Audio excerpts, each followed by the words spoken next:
अस्सलाम वालेकुम फ्रेंड्स, कैसे हैं आप सब। उम्मीद करता हूँ आप सब खैरियत से होंगे। तो बिना टाइम को वेस्ट किए आज की वीडियो का स्टार्ट करते हैं। पहले हम ये देख लेते हैं कि हमने अपनी लास्ट वीडियो में क्या किया था। अभी तक हमने इफ स्टेटमेंट्स देखी, उसके बाद हमने इफ एल्स देखा, उसके बाद हमने नेस्टेड इफ देखा। तो उसके बाद मैंने आपको अपनी लास्ट वीडियो में क्या कहा था कि हम अपनी नेक्स्ट वीडियो में किससे स्टार्ट लेंगे, स्विच स्टेटमेंट से, जो हमारे पास स्विच की कंडीशंस हैं।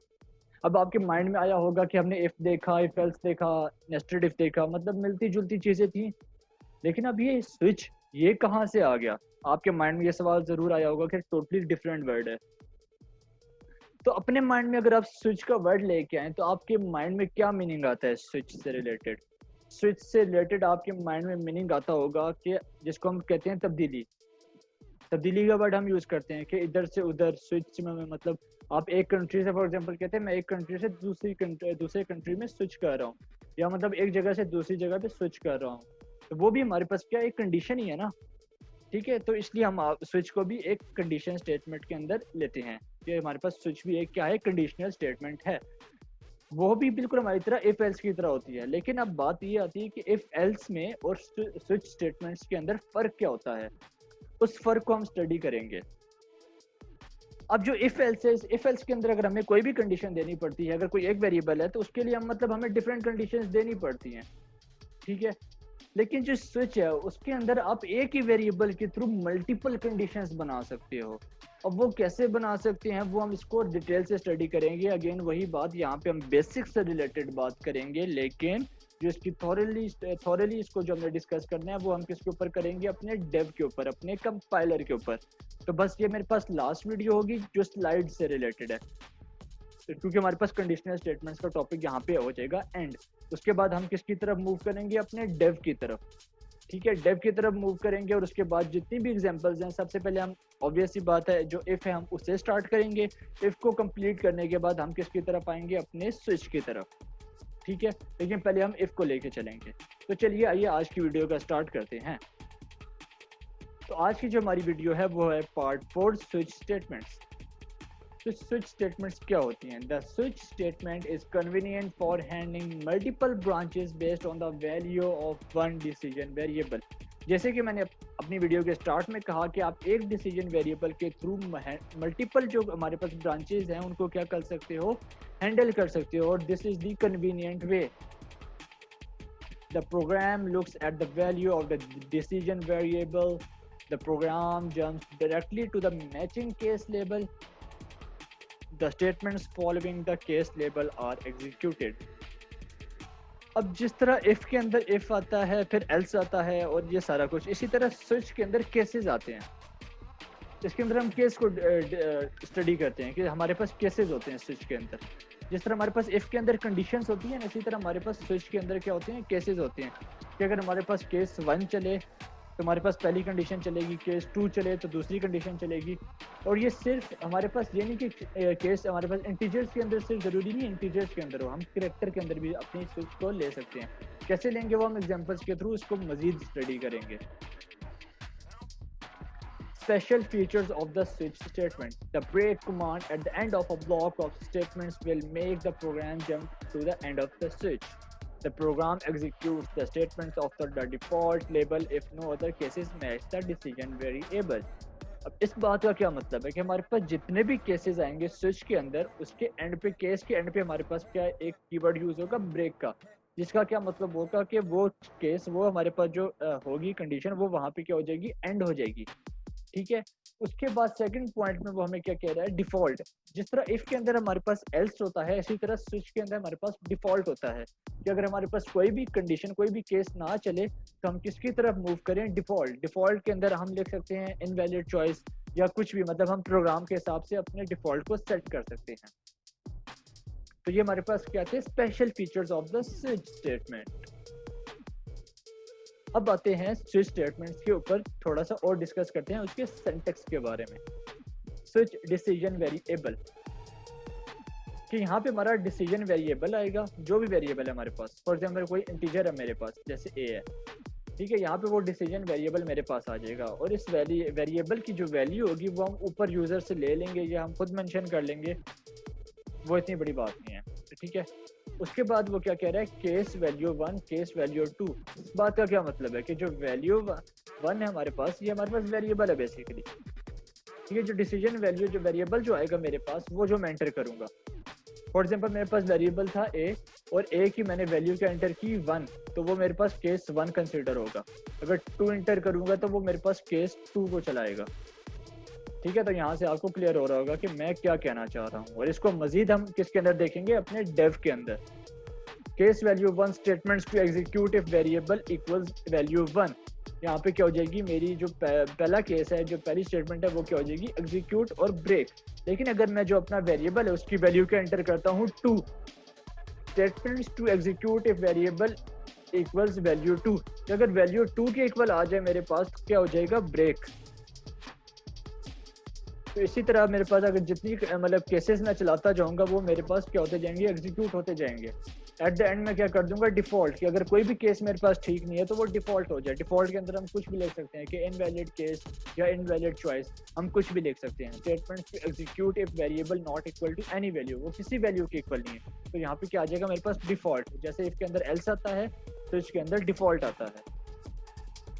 स्विच स्टेटमेंट्स, अच्छा ये एक एग्जांपल है, इसको देखते हैं। Int number is equal to 0, ज़रूरी नहीं आप इसको 0 के इक्वल करो, ऊपर मैं इसकी एक्सप्लेनेशन आपको कर चुका हूँ नंबर के अंदर, ऊपर से मुराद के मेरा के लास्ट वीडियो के अंदर। ठीक है, अच्छा यहाँ पे क्या हो जाएगा, सी इन नंबर, मैं यूज़र से नंबर लेता हूँ। ठीक है, वो नंबर कुछ भी हो सकता है, 0 1 2 3, मतलब अप टू सो ऑन, कोई भी नंबर हो सकता है।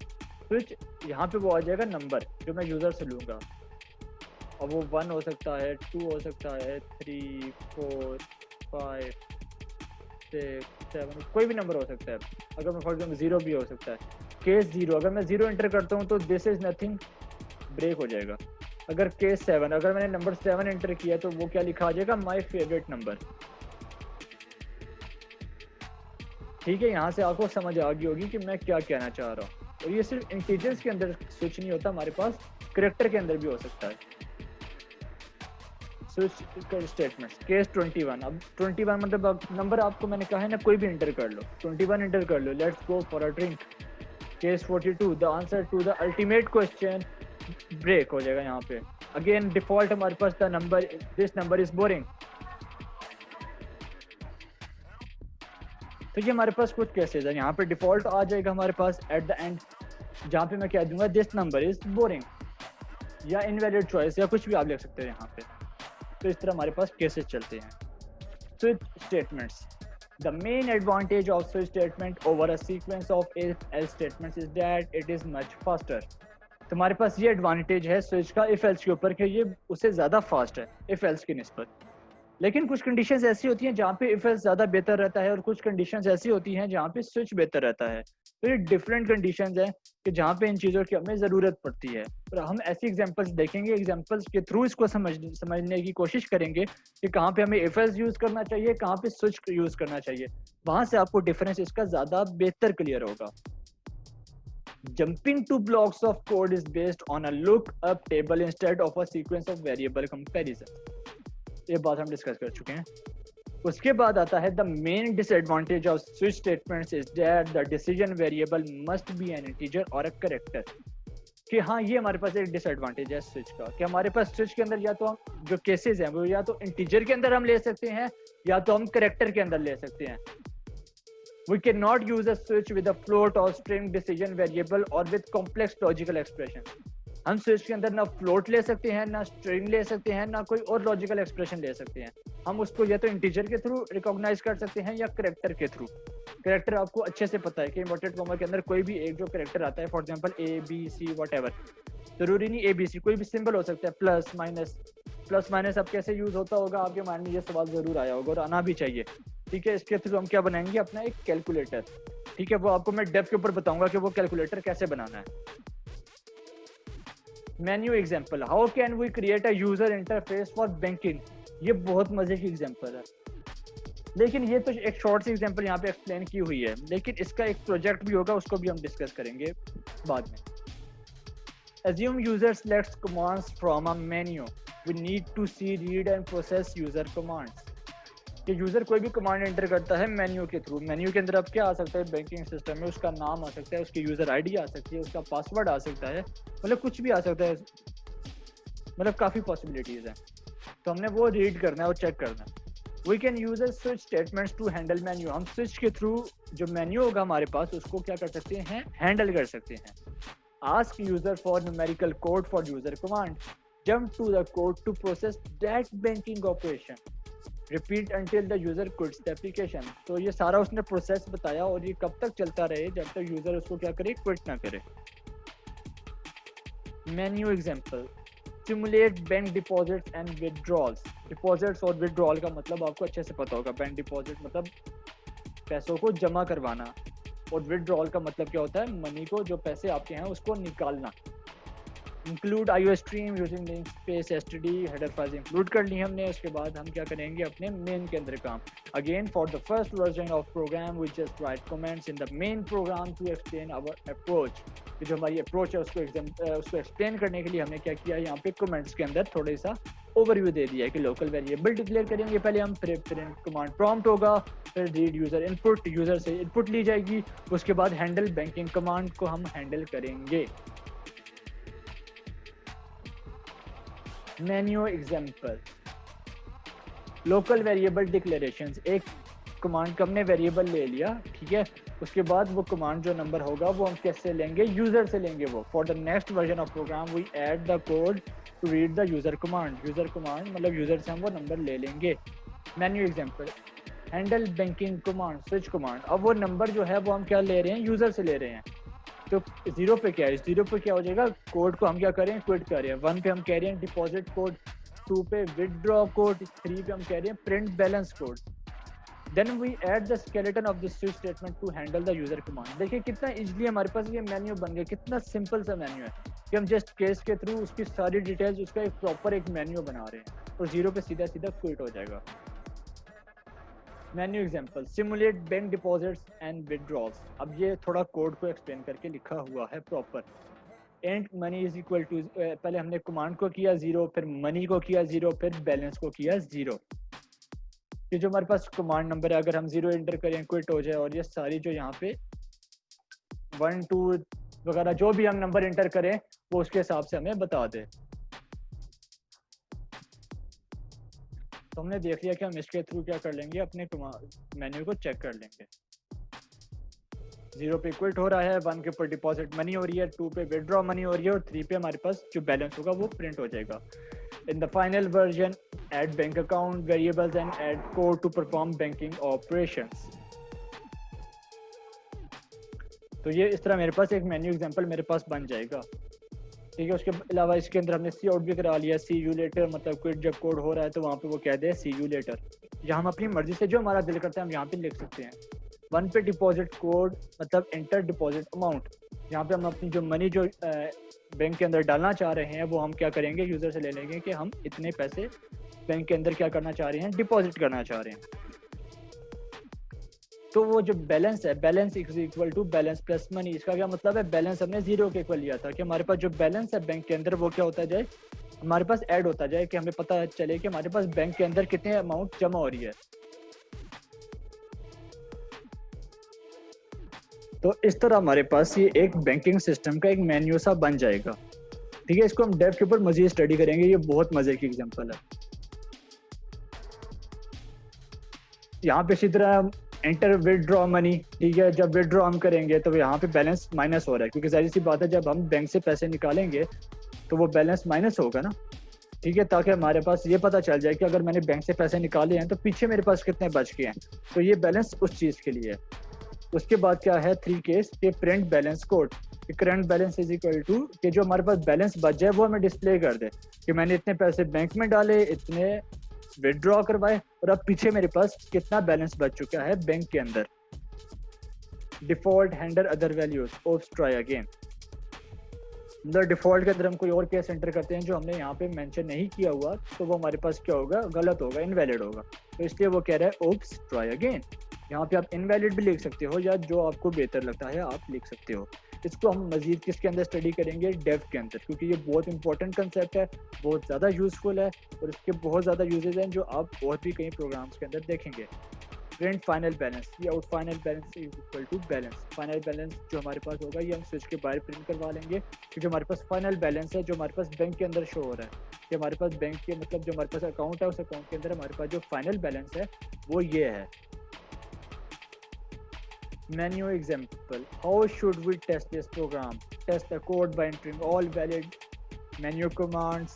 What happens if we enter an invalid menu command? What happens if we enter an invalid deposit or withdraw amount? Example negative input values.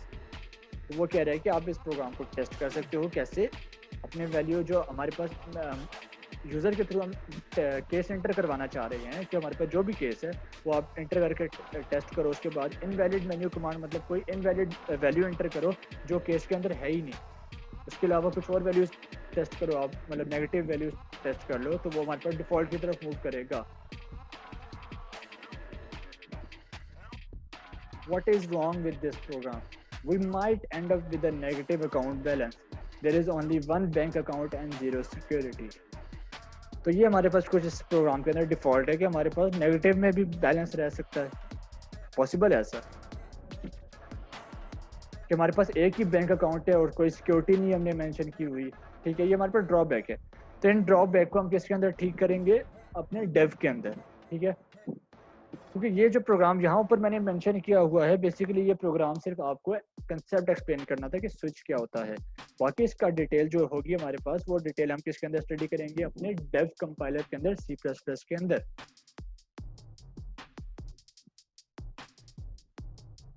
अच्छा, ये कुछ टिप्स भी मैंने यहाँ पे मेंशन की हुई हैं। Software engineering tips. There are many ways to write conditional code. Your task is to find the simplest correct code for the task. Make sure your code easy to read and understand. Indent your program to reflect the nesting of blocks of code. Develop your program incrementally. Compile and run your code frequently. Anticipate potential user input errors. Check for normal and abnormal input values. ये कुछ tips थी मेरी तरफ से आप सबको, और ये टिप्स मैं ऑलरेडी अपनी हर वीडियो में तकरीबन देता आया हूँ कि आपका कोड साफ सुथरा होना चाहिए, उसके अंदर स्पेस ज़्यादा से ज़्यादा होनी चाहिए और आप अपने कोड को बार बार रन करके चेक करते रहें जो आप चेंजेस साथ साथ कर रहे हैं, ताकि आपको पता हो कि मेरी आउटपुट क्या आ रही है। तो ये वही सारे टिप्स हैं जो ऑलरेडी मैं आपको तकरीबन अपनी हर वीडियो में देता हूँ, और ये टिप्स बहुत ज़्यादा इंपॉर्टेंट है और आपके बहुत ज़्यादा काम आने वाली है।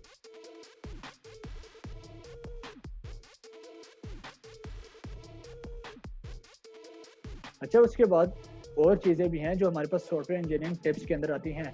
कॉमन प्रोग्रामिंग मिस्टेक्स, कि हमारे पास जो कॉमन प्रोग्रामिंग मिस्टेक्स होती हैं वो क्या है वो देख लेते हैं। मिसिंग और अनमेस्ड ब्रैकेट्स इन लॉजिकल एक्सप्रेशंस, कि हमारे पास लॉजिकल एक्सप्रेशन के लिए ये ब्रैकेट्स यूज होती हैं, अगर आप ये मिस कर दें तो ये हमारे पास क्या है, एक कॉमन मिस्टेक है। लोग करते हैं ये कॉमन मिस्टेक और इससे काफ़ी ज़्यादा इशू होता है, तो आपने ऐसी मिस्टेक से बचना है। मिस्ड और unmatched curly brackets in conditional statement के अंदर आप ये वाली ब्रैकेट मिस कर दो, कॉमन मिस्टेक है। Missing break statement at bottom of switch cases, कि जो हमारे पास ब्रेक स्टेटमेंट है वो स्विच के एंड पे, केस के एंड पे अगर आप मिस कर दो तो वो भी हमारे पास एक कॉमन मिस्टेक है। Never use this instead of this, कि हमारे पास जो एंड ऑपरेटर है चेकिंग के लिए, जो एंड ऑपरेटर है वो बेसिकली ये है। ये सिंगल ऑपरेटर जो होता है ये होता है रेफरेंस वेरिएबल, इसको हम कहते हैं। ये क्या होता है ये हम आगे जाके पढ़ेंगे जब हम पॉइंटर्स को स्टडी करेंगे। तो ये बेसिकली जो सिंपल एंड होता है ना, ये हमारे पास एड्रेस शो करता है, मेमोरी का एड्रेस। ये क्या होता है ये हम आगे जाके स्टडी करेंगे। ये होता है हमारे पास एंड ऑपरेटर, जिसके थ्रू हम वो बूलियन चेक करते हैं कि या तो ट्रू है या तो फॉल्स है। तो इस चीज़ का आपने ध्यान रखना है कि आपने दोनों एंड यूज करने हैं, एक एंड नहीं यूज करना है।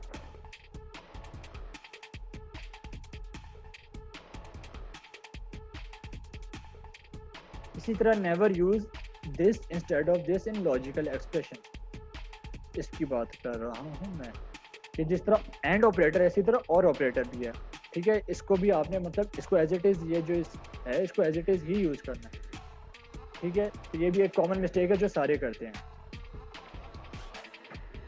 उसके बाद वो क्या कहता है कि never use this instead of this in logical expressions. इसके बारे में भी मैंने आपको बताया था कि हमारे पास जो चेकिंग ऑपरेटर है वो ये है, और जो ये सिंगल इक्वल ऑपरेटर है ये असाइनिंग ऑपरेटर होता है। तो लॉजिकल एक्सप्रेशन के अंदर हम चेकिंग करते हैं कि ट्रू है कंडीशन या तो फॉल्स है, तो उसके लिए चेकिंग ऑपरेटर ये है, ये नहीं। तो आपने इस चीज़ का भी ध्यान रखना है। उसके बाद वो कहता है never use this directly after logical expression, कि आप लॉजिकल एक्सप्रेशन के बाद डायरेक्टली इस चीज़ को यूज़ नहीं कर सकते। तो ये कुछ कॉमन मिस्टेक्स हैं हमारे पास, और ये ऐसी मिस्टेक्स हैं कि ऐसा नहीं है कि ये हमारे पास कोई सिंटेक्स एरर दे देगा, एरर नहीं देगा बेसिकली ये सिंटेक्स है, लेकिन आपको और मजीद एरर दे सकता है कि आपके प्रोग्राम जो आप आउटपुट चाहते हो वो आपको आउटपुट वैसी नहीं देगा, आपको कुछ और आउटपुट देगा। लेकिन कुछ कंडीशन जिसके अंदर ऐसी भी हैं जिसमें सिंटेक्स एरर दे भी सकता है। तो इन जो कॉमन मिस्टेक्स हैं इन मिस्टेक्स से आपने बचना है। तुम्हारे पास ये स्विच का टॉपिक भी क्या होता है, एंड होता है। Summary. In this section, we have studied the syntax and the use of the C++ switch statement. We also showed an example where a switch statement was used to create a menu-based banking program. Finally, we have discussed several software engineering tips for creating and debugging conditional programs. ये सारी बातें हमने आज की video में discuss की। तो हमारे पास जो स्लाइड्स थी वो हो चुकी हैं कंप्लीट। अब इसके बाद हम क्या करेंगे, अपने डेव के ऊपर काम। तो उम्मीद करता हूँ आपकी आज की वीडियो पसंद आई होगी। अगेन आपको कोई क्वेश्चन कोई क्वेरी हो तो आप कमेंट बॉक्स में मेंशन कर सकते हो, आप मेल कर सकते हो, आप मुझे व्हाट्सएप भी कर सकते हो। So thank you for watching the video. Also like, subscribe and share my channel. See you in the next video. अल्लाह हाफिज।